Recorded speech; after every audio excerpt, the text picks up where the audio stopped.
한 주 동안 잘들 지내셨습니까? 아멘. 오늘도 우리는 하나님의 거룩한 전에 나와서 하나님을 예배하는 우리 모두의 삶이 되시기를 바랍니다. 오늘은 하나님께서 주인 되시는 날이기 때문에 오직 하나님만 바라보며 하나님 안에서 가장 귀하고 복된 은혜의 시간이 되시기를 간절히 소망합니다. 오늘 열왕기하 17장 7절에서 18절까지 말씀 속에서 우리에게 하나님께서 친히 명령하시는 것이 있는데 우리 다 같이 13절 말씀만 한번 같이 읽도록 하겠습니다. 13절 말씀 같이 시작. 여호와께서 각 선지자와 각 선견자를 통하여 이스라엘과 유다에게 지정하여 이르시기를 너희는 돌이켜 너희 악한 길에서 떠나 나의 명령과 율례를 지키되 내가 너희 조상들에게 명령하고 또 내 종 선지자들을 통하여 너희에게 전한 모든 율법대로 행하라 하셨으나. 이 13절 말씀이 7절부터 18절까지 전체의 가장 주제적인 그런 말씀입니다. 그래서 이 13절을 아주 짧게 가장 핵심적인 구절을 한 문장으로 만들어 보면 내 종 선지자들을 통하여 너희에게 전한 모든 율법대로 행하라 이 말입니다. 그래서 오늘 제목을 뭘로 정했다고요? 율법대로 행하라 하심. 율법대로 행하라 하심. 그러니까 율법대로 행하라. 이것은 명령이고 하나님께서 친히 그렇게 명령하신 것을 그렇게 하셨다라는 의미가 들어가야 되기 때문에 율법대로 행하라 하심. 이것이 제목입니다. 오늘을 살아가는 수많은 사람들은 율법대로 행하지 못하는 그들의 삶을 볼 수가 있습니다. 요한 씨, 어떻게 살아간다고요, 사람들이? 율법대로 행한다고요, 못한다고요? 네, 못한다. 네. 율법대로 행하지 못하는 그들의 삶을 볼 수가 있다. 왜 그랬습니까? 사람들은 율법대로 다 지킬 수가 없기 때문에 그렇습니다. 그것은 무슨 말인가 하면 우리 성경 속에 기록된 율법을 쭉 나열해 보면 일일이 번호를 매긴다면 수백 수천 가지가 될 겁니다. 그런데 그 율법대로 완벽하게 지킬 수 있는가 하면 사람은 그걸 완벽하게 지킬 수가 없습니다.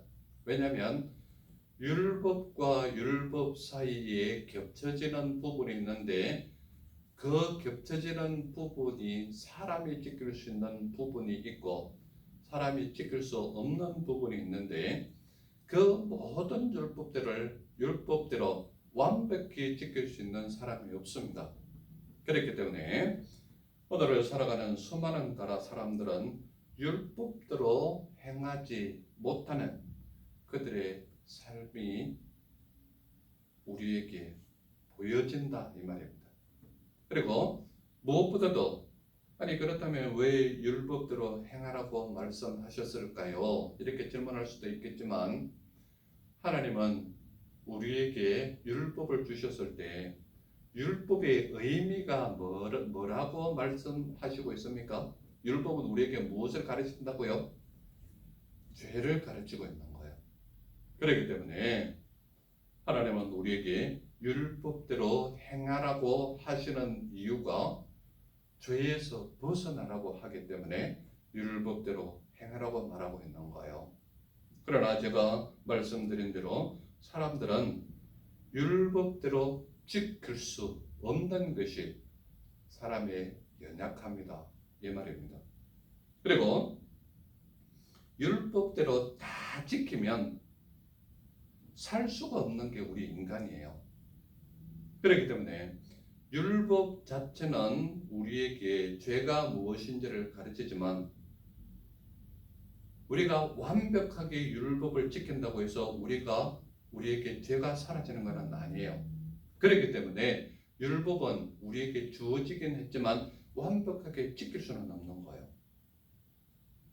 왜냐하면 여러분들 잘 생각하세요.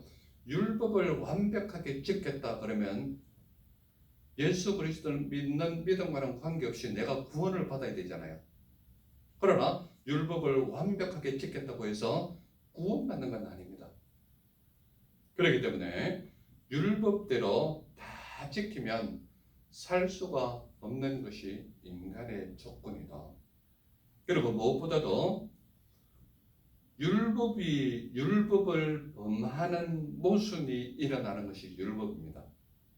그렇기 때문에 율법을 완벽하게 지키고 지키려고 하다 보면 이 율법을 지키려면 이 율법이 같이 범해지는 모순이 일어나기 때문에 율법 자체는 우리에게 죄가 무엇인지 깨달을 수 있는 그 깨달음이 있지만 율법을 완벽하게 지킬 수 없는 조건이 우리 육신에게 있다. 우리 인간에게 있다.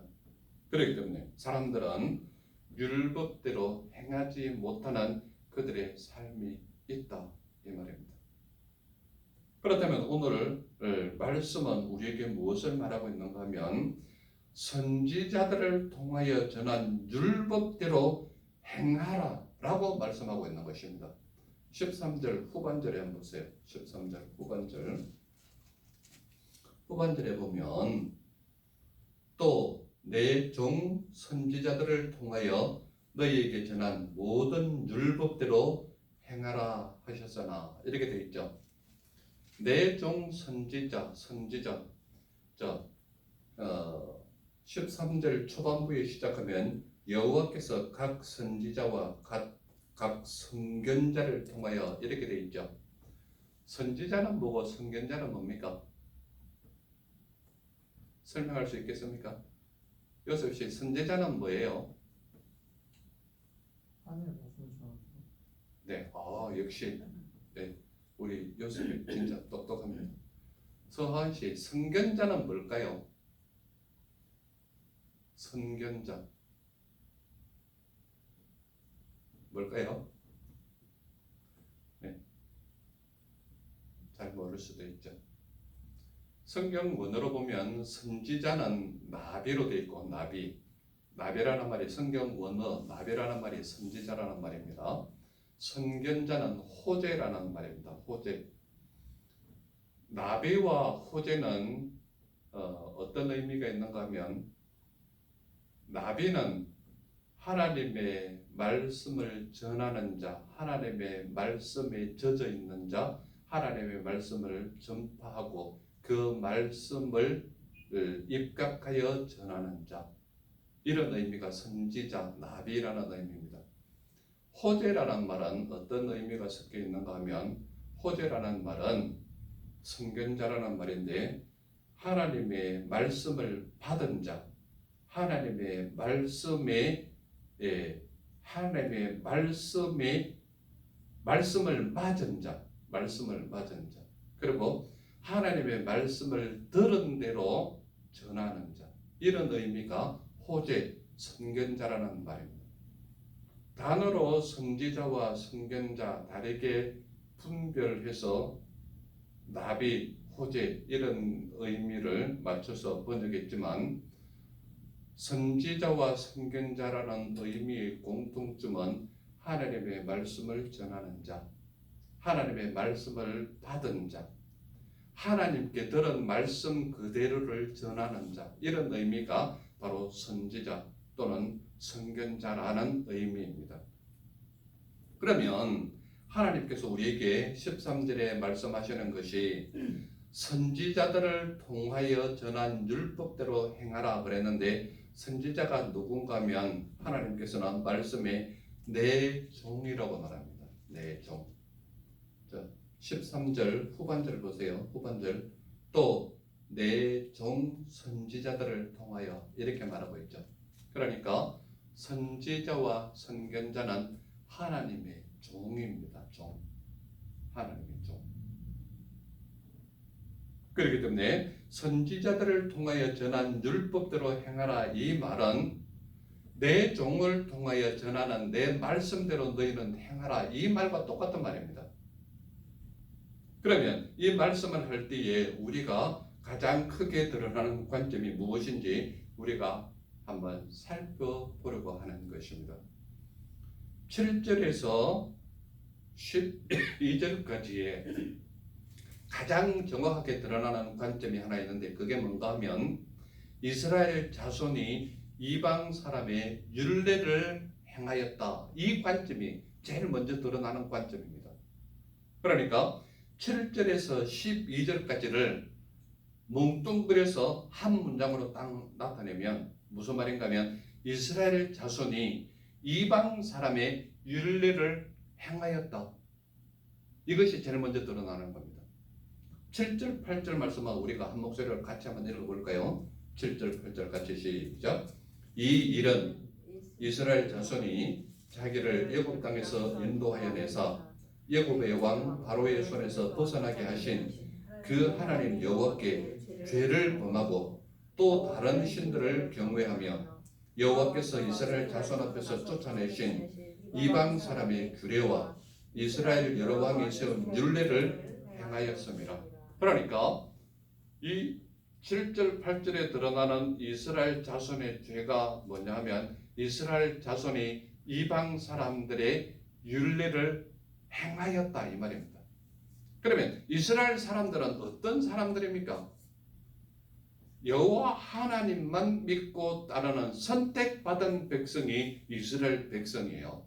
그런데 그 이스라엘 자손이 누구의 율례를 행했는가 하면 이방 사람들의 율례를 행했다라는 겁니다.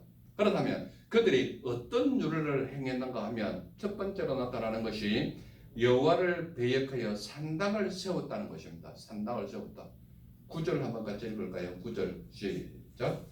이스라엘의 자손이 점차로 불의를 행하여 그 하나님 여호와를 배역하여 모든 성읍의 망대로부터 견고한 성에 이르도록 산당을 세우고.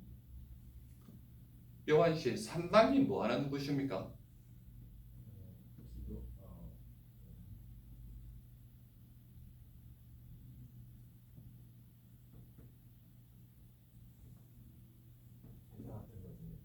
네, 제사 같은 것이는 맞습니다. 산당은 어떤 곳인가 하면 이방 사람들이 기도도 하고 제사도 지내는 곳이 산당입니다. 그런데요, 이걸 누가 세웠는가 하면 이스라엘 자손이 세운 거예요. 어디에다? 산망대라고 이야기하는 것은 망대를 세우는 이유가 뭡니까? 망대의 역할이 뭐예요? 먼 곳에 누가 오는지 살필 수 있는 곳이 망대거든요. 우리가 흔히 높이 세운 타워 같은 데 올라가서 전망대라고 말하잖아요. 멀리 볼 수 있는 망대, 그게 전망대거든요. 그러면 높은 산에 망대를 세운 곳곳에 산당을 세웠다. 이 말은 모든 사람들이 보기에 아름답고 좋은 곳에, 우리나라 말로 좀 번역을 하자면 물 좋고 계곡 좋은 곳에 정자를 세운 겁니다. 그런 곳에 정자를 세우면 우리나라 사람들은 무엇을 하기 위해서 정자를 세운 겁니까? 풍어를 읊기 위해서 만든 곳이 정자입니다. 시도 한 수 읊기도 하고 북을 갖다 놓고 시조도 한 수 읊기도 하는 곳이 정자입니다. 산당이 바로 그런 역할을 한 겁니다. 아름다운 망루 같은 곳에 산당을 세웠다. 이 말은 누구나 보기에 흠모할 만한 아름다운 곳에다가 이방 사람들이 제사를 지내기도 하고 기도하기도 하고 그러한 당을 세웠다. 이 말은 하나님만 예배하고 하나님만 경배하고 하나님만 찬양해야 하는 이스라엘 자손들이 하나님이 보시기에 심히 망측한 행동만 했다라는 이야기입니다. 그래서 이스라엘 자손이 이방 사람의 율례를 행하였는데 그 율례를 행한 첫 번째 관점이 여호와를 배역하여 산당을 세웠다는 이야기입니다. 산당을 세웠다.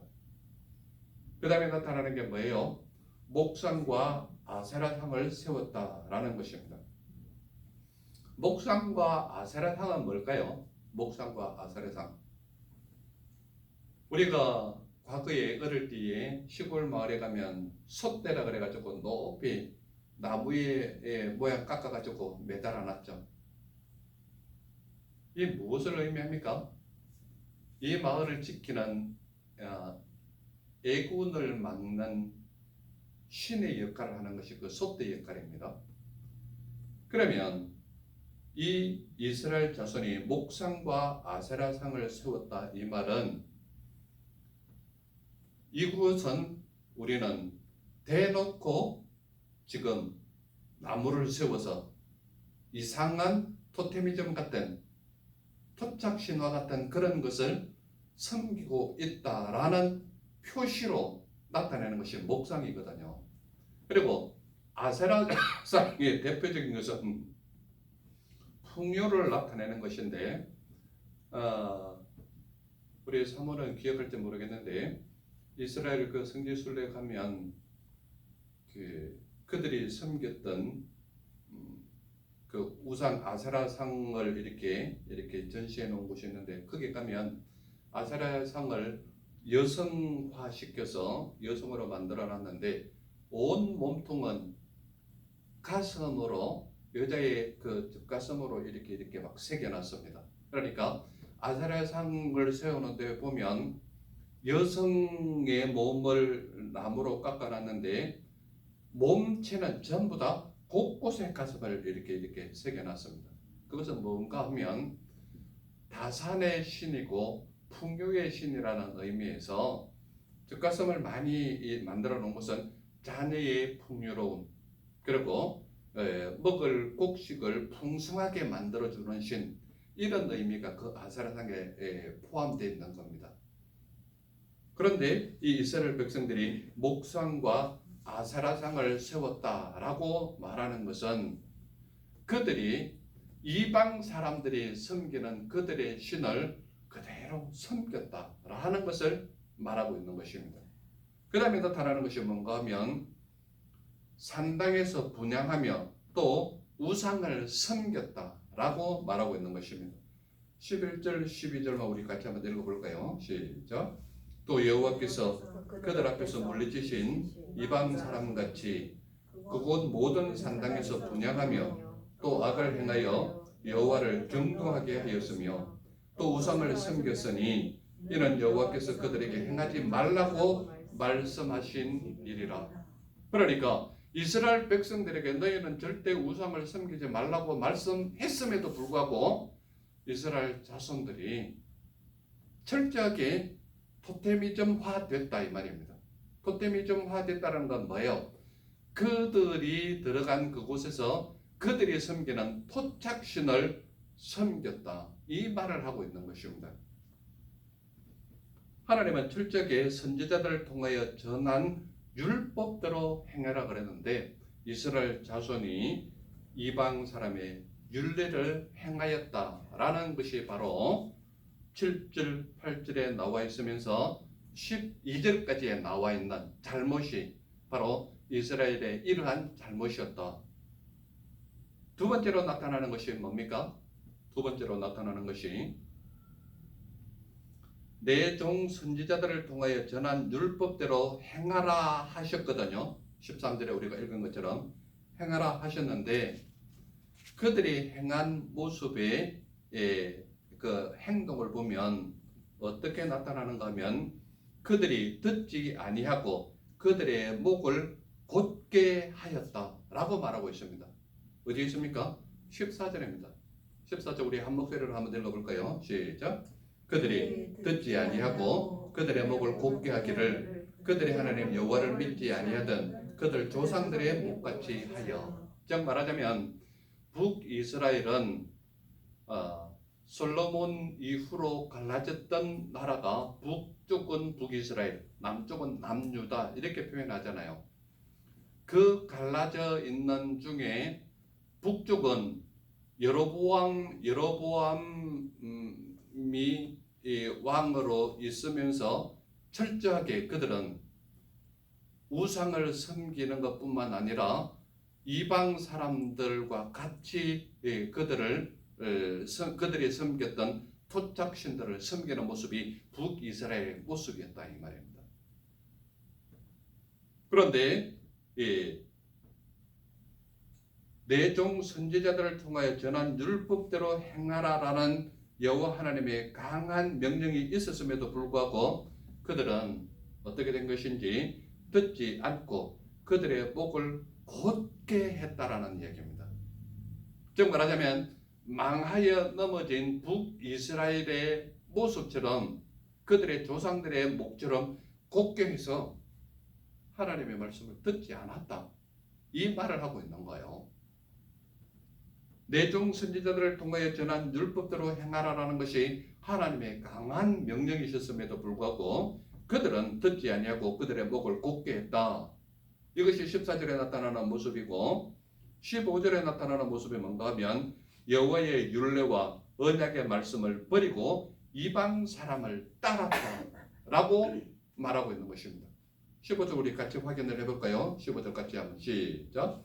여호와의 율례와 여호와께서 그들의 조상들과 더불어 세우신 언약과 경계하신 말씀을 버리고 허무한 것을 뒤따라 허망하며 또 여호와께서 명령하사 따르지 말라 하신 사방 이방 사람을 따라 이렇게 돼 있죠. 그러니까 여호와의 율례와 언약의 말씀을 버리고 이방 사람을 따랐다라는 것이 15절의 내용입니다. 오늘 우리의 삶을 한번 돌아볼까요? 우리는 예수 그리스도를 믿든 믿지 아니하든 하나님이 피조물이고 하나님의 창조물이에요. 그러면 이 땅에 살아있는 모든 사람은 하나님께서 창조하신 창조물이고 피조물로서 당연히 하나님만 바라봐야 되는 게 사람들의 관점이고 삶의 태도여야 하는 겁니다. 그럼에도 불구하고 그들은 목이 꽂아서 하나님의 말씀을 온전히 바라보지를 못하는 거예요. 누구처럼? 북이스라엘 사람처럼. 누구처럼? 토테미즘을 섬기는 북이스라엘의 이스라엘 자손처럼. 오늘날 예수 그리스도를 믿는 믿음의 사람도 세상화가 많이 되어 있어서 세상 사람들이 즐기고 기뻐하는 그것이 내 마음에 주는 하나님의 말씀보다 그것이 더 기뻐서 믿는 사람이 세상 사람을 부러워하는 모습이 오늘의 사람들 속에 많이 노출되어 있는 것을 봅니다. 그것은 결과적으로 뭔가 하면 하나님을 믿는 믿음의 신앙이 주는 기쁨과 즐거움과 말할 수 없는 감동과 감화가 세상의 것보다 못하다라는 반증을 내가 살아가고 있는 그런 모습이 오늘날 교회 안에도 있고 믿음의 사람 안에도 있고 말씀을 받아들이는 사람 속에도 있다 이 말입니다. 이것은 결과적으로 교회 안에 있으면서 세상을 탐하는 자의 모습이 우리 삶 속에 있다라는 것을 반증하고 있는 거예요. 그러므로 말씀이 주는 기쁨에 충분히 기뻐하고 즐거워하지 못한다면 세상 사람들의 안위와 세상 사람들이 누리는 화려함과 세상 사람들이 누리는 명예와 권위와 권세를 추구하고 있다라는 것을 내면적으로 반영하는 그런 모습이 우리 삶 속에 있다라는 겁니다. 그러므로 우리가 적어도 예수 그리스도를 믿는 믿음의 사람이라면 내 종 선지자들을 통하여 전한 율법대로 행하라 하시는 그 은혜가 얼마나 큰 것인가는 이 땅에 살아있을 때는 모를 수도 있습니다. 솔직하게 말씀드리면. 그러나 하나님이 부르시는 그때가 되면 너무나도 정단하게 확실하게 알 수 있기 때문에 이 땅에서 가타부타 말할 수 없는 것은 하나님께서 보여주시는 것은 이 땅에서 보이는 것보다도 훨씬 더 화려하고 아름답고 귀하고 복된 것을 볼 수 있기 때문에 이 땅에서의 화려함에 마음이 빼앗겼다면 나 자신을 다시 한번 돌아보게 되는 그러한 모습이 오늘 이 말씀을 통하여 우리를 점검하는 시간이 되었으면 좋겠습니다. 아멘. 또한 하나님은 내 종 선지자들을 통하여 전한 율법대로 행하라 하셨음에도 불구하고 아주 하나님께서 싫어하시는 모습 속에 드러나는 것이 하나 있는데 그것은 뭔가 하면 자기 자녀를 불 가운데로 지나가게 하며 복술과 사수를 행하였다라고 말하고 있는 것입니다. 몇 절에 있습니까? 17절에 있습니다. 17절 우리 같이 한 목소리로 읽겠습니다. 시작. 또 자기 자녀를 불 가운데로 지나가게 하며 복술과 사수를 행하고 스스로 팔려 여호와 보시기에 악을 행하여 그를 경노하게 하였으므로. 자, 자녀를 불에 지나가게 한다. 이 말은 누구를 욕되게 하는가 하면 성령 하나님을 욕되게 하는 것입니다. 왜 그런가 하면 우리가 구약 성경 곳곳을 보면 하나님과 하나님을 믿는 믿음 사람과의 언약을 할 때에, 즉 말로 약속을 할 때에 짐승의 피를 빼고 각을 떠서 반을 나누는데 그 나눈 사이로 하나님의 불이 그 길을 지나갑니다. 그렇죠? 하나님의 불이 그 길로 지나가는 것은 하나님께서 이 약속은 너와 나 사이에 이루어지는 것이므로 변개치 아니하고 내가 틀림없이 시행하겠다라는 의미로 각 떠놓은 고기 사이로 하나님의 불이 지나가는 겁니다. 이것은 하나님께서 내가 너와의 이 약속은 영원토록 지키겠다는 하나님의 약속이거든요. 그리고 이 약속을 하면 하나님께서는 결코 바뀌지 않으시지만 바뀌는 것은 결과적으로 누구예요? 항상 사람 측에서 바뀌었거든요. 그래서 하나님은 그들을 멸하실 때에 광야 한가운데서 이스라엘 백성들을 출애굽시켰을 때 모세를 대적하는 그들에게 모세는 나는 너희들이 어떻게 해야 되니 간에 나는 여호와 하나님만 믿겠다. 나를 따르는 사람은 내 편에 오고 그렇지 아니하면 반대로 서라. 그랬을 때 모세 쪽으로 온 사람과 반대편에 선 사람의 모습이 확연하게 다른데 모세 쪽에 선 사람은 그대로 가나안으로 입성했지만 반대편에 섰던 사람은 하나님께서 땅을 뒤엎어서 땅으로 산채로 다 묻어버렸잖아요. 이게 하나님의 방법이거든요. 오늘 여기서 드러난 자기 자녀를 불 가운데로 지나가게 했다. 이 말은 하나님께서 언약으로 내가 너희와 이것을 지키면 너희와 영원하게 함께할 것이고 아브라함에게 분명히 말씀하신 것이 너를 축복하면 내가 축복하겠고 너를 저주하면 내가 그를 저주하겠다라고 말씀하셨거든요. 이 약속은 하나님의 말씀을 받은 아브라함이 그 말씀을 이스라엘 백성에게 전한 것이거든요. 그렇다면 아브라함은 하나님의 종, 내 사랑하는 종 선지자의 모습이었고 하나님의 말씀을 전하는 주의 종은 내 목에 칼이 들어와도 내가 죽어도 이 말씀은 전하고 죽어야 되는 게 하나님의 종이에요. 이 말씀은 다른 말씀이 아니라 자기 자녀를 불 가운데로 지나가게 했다라는 것은 내 자녀를 바쳐서 내가 복받겠다라는 심리가 그 속에 들어가 있거든요. 이것은 몰렉신을 섬겼던 것인데, 몰렉을 섬겼다라는 것은 철저하게 하나님께서 외면하고 버려야 했던 몰렉신이기 때문에, 그들이 자기 자녀를 불 가운데로 지나가게 했다는 것은 자기 자녀를 바쳐서 내가 복받기를 원하는 심리가 그 속에 너무나도 깔려 있는 거예요. 그러니까 이것은 인간의 탐욕이 자아내는, 자기 자녀를 바쳐서라도 내가 복받기를 원하는 탐욕 중에 탐욕이 바로 자기 자녀를 불 가운데 지나가게 하는 거예요. 이것이 하나님의 말씀을 전하는 종을 통하여 나에게 맡겨진 내 양들에게 이 말씀을 전하는 것은, 너희들은 이 말씀에서 벗어나서 하나님이 주시는 벌을 받지 말라고 말하는 것이 이 말씀을 우리에게 주는 거란 말이에요. 그러므로 율법대로 행하라는 것은 결코 다른 것이 아니라, 너희만큼은 살아남아야 하지 않겠냐, 너희들만큼은 믿음 안에서 자라나야 되지 않겠냐, 이 말을 하고 있는 거예요. 그러므로 자기 자녀를 불 가운데로 지나가며 복술과 사술을 행하였다. 이 말은 복술이 뭐예요? 내가 복받기 위해서 점집에 가가지고 돈 주고 점치는 것을 복술이라고 말하는 거예요. 사술은 뭡니까?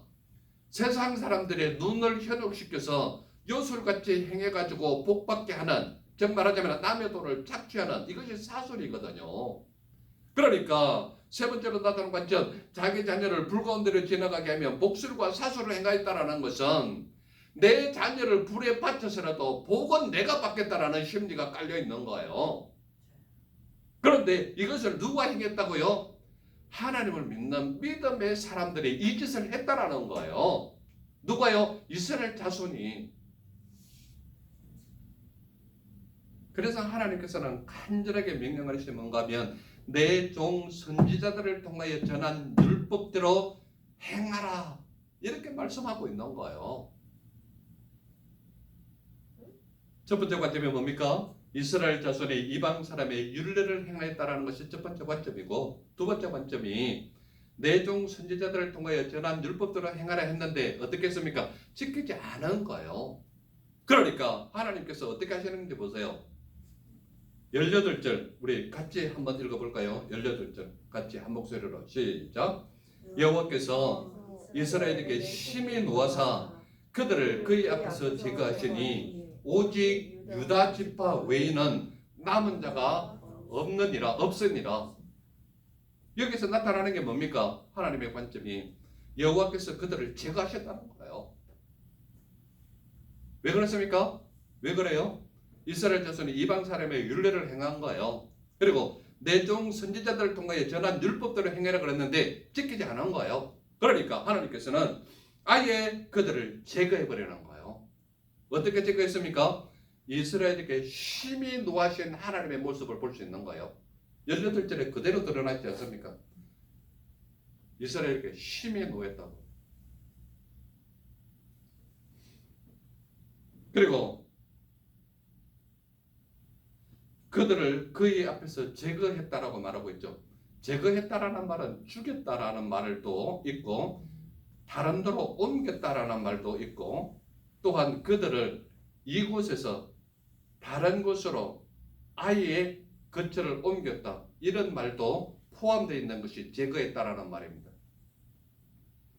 그렇다면 이 이스라엘, 북이스라엘의 모습은 그들을 다 죽여 없앴을까요? 아니면 다른 데로 옮겼을까요? 하나님은 그들을 바벨론 포로로 다 옮겨가게 했잖아요. 그래서 하나님께서는 그들을 제거하셨다라는 것은, 하나님께서 가나안 땅은 내가 축복하는 땅, 내가 너희를 만나는 땅, 하나님의 말씀이 임하는 땅으로 가나안 땅을 지정해 주셨거든요. 왜냐하면 그들이 가서 그들이 맨 처음 해야 하는 것은 내가 지정한 그곳에 하나님을 깨끗하게 섬기기 위해서, 그들에서 가나안은 이미 7 족속이 우상을 섬기는 땅이었거든요.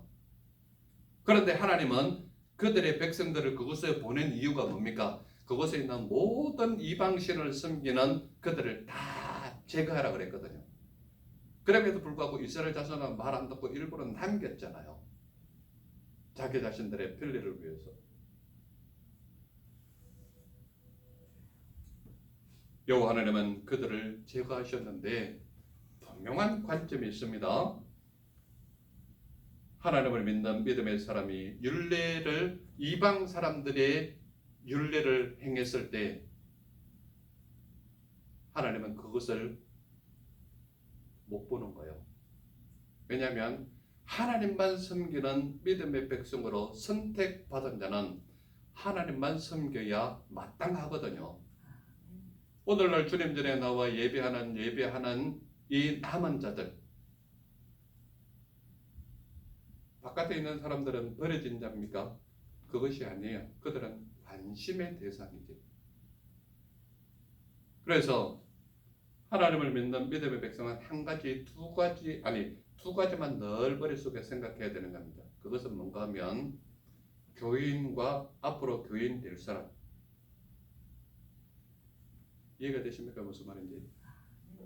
하나님 앞에 들어온 사람은 교인이라 할 수 있지만 아직 들어오지 못한 사람은 앞으로 교인 될 사람으로 인정하고 대해야 되는 거예요.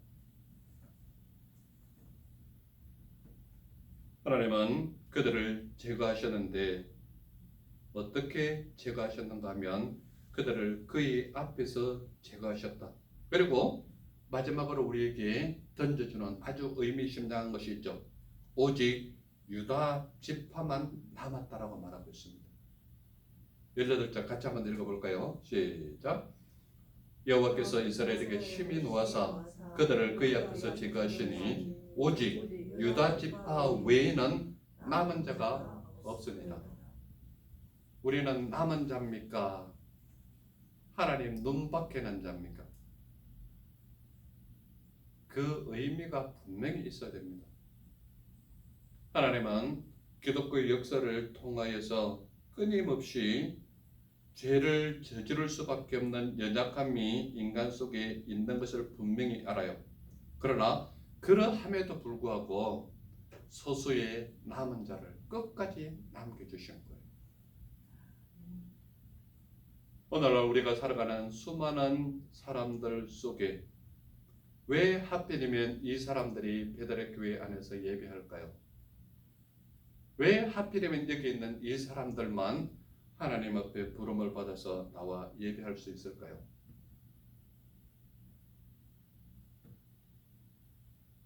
하나님이 모든 것을 다 제거하더라도 어떤 고통과 어려움과 핍박과 압박 속에서도 믿음을 가진 자는 남은 자로 살려주시는 거예요.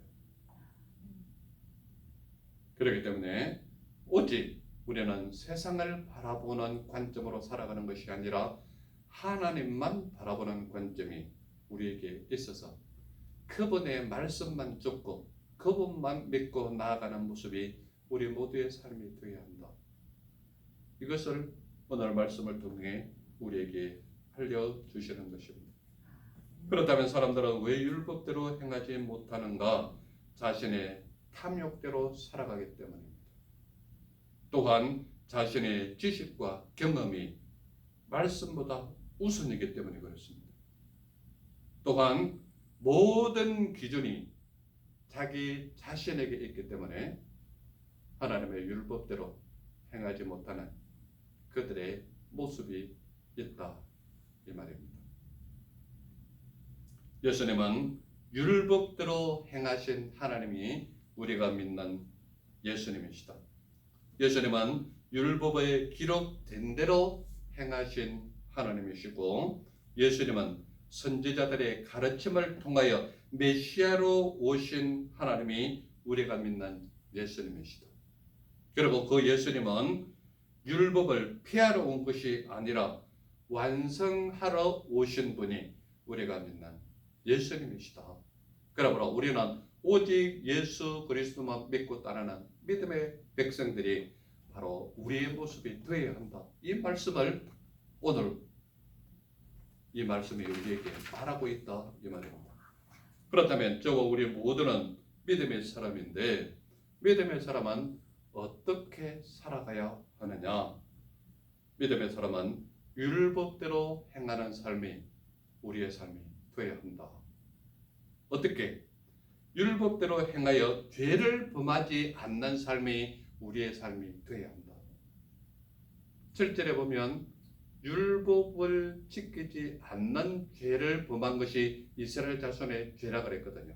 그렇다면 오늘 저와 우리 모두는 율법대로 행하여 죄를 범하지 않는 삶이 우리의 삶이 되어야 한다. 이 말을 하고 있잖아요. 그리고 무엇보다도 우리에게 모든 우상을 버리는 삶이 우리의 삶이 되어야 한다고 말하고 있잖아요. 우상이 뭐라고 말하고 있습니까? 제가 늘 하나님보다도 더 우선하는 것이 있다면 그것이 우상이다 이 말입니다. 하나님 말씀보다 자식이 더 우선입니까? 하나님 말씀보다 남편이 더 우선입니까? 하나님 말씀보다 내 차가 더 우선입니까? 하나님보다 우선하는 것이 있다면 그것이 곧 우상입니다. 그렇기 때문에 내게 있는 그 어떤 것보다도 그 모든 것 위에 하나님을 우선하는 삶이 우리 모두의 삶이 되어야 한다. 이것을 말하고 있잖아요. 또한 우리가 율법대로 행하여 믿음 안에서 남은 자의 삶이 우리 모두의 삶이 되어야 한다. 이것을 말하고 있잖아요. 그러므로 우리에게 어떠한 고통과 핍박과 압박이 온다 할지라도 우리는 예수 그리스도 안에서 예수 그리스도를 믿는 믿음 안에서 남은 자의 삶이 우리 모두의 삶이 되시기를 간절히 소망하는 것입니다. 기도하겠습니다. 사랑의 주 하나님 감사합니다. 오늘도 우리에게 하늘의 신령한 은혜의 말씀 들려주시니 감사합니다. 하나님 말씀대로 살아가는 믿음의 종들로 세우사 우리의 생활과 삶 속에서 율법대로 행하는 삶이 우리의 삶이 되게 하옵소서. 그래요 죄를 범하지 않게 하시고 여호와 하나님을 믿고 따르는 믿음의 종들로 세우사 믿음 안에서 남은 자의 삶이 우리 모두의 삶이 되게 하옵소서. 나를 구하여 주신 예수님 이름으로 감사하며 기도드렸사옵나이다. 아멘.